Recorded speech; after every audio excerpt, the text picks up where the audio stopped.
Waziri wa ulinzi wa Marekani Pete Hegseth amewakosoa vikali washirika wa Ulaya kwa kile alichokitaja kuwa ni ukosefu wa hatua madhubuti katika kushughulikia mgogoro unaoendelea katika mlango wa Hormuz.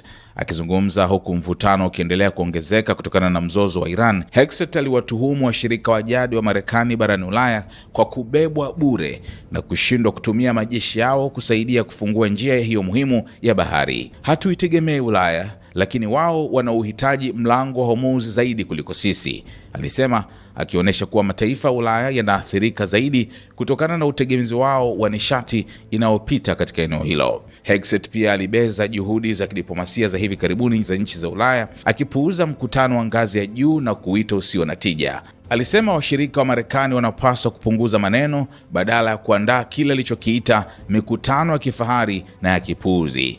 Kauli hizi zinakuja wakati hatua za Iran za kuzuia upatikanaji wa mlango Hormuz zikiendelea kuvuruga usambazaji wa nishati duniani, hasa katika masoko ya Ulaya. Baadhi ya viongozi wa Ulaya wameonyesha kutoridhishwa na hali hiyo. Miongoni mwao, Rais wa Ufaransa Emmanuel Macron alisema Marekani haina sababu ya kulalamika kuhusu ukosefu wa msaada, akieleza kuwa ilichukua hatua za awali peke yake.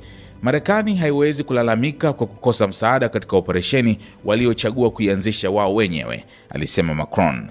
Kauli za Hegseth zinafanana na zile za rais wa Marekani Donald Trump, ambaye amekuwa akihimiza mataifa mengine kuchukua jukumu kubwa zaidi katika kulinda maslahi yao ya nishati, akisema, nendeni mkachukue mafuta yenu wenyewe na jifunzeni kujitetea wenyewe.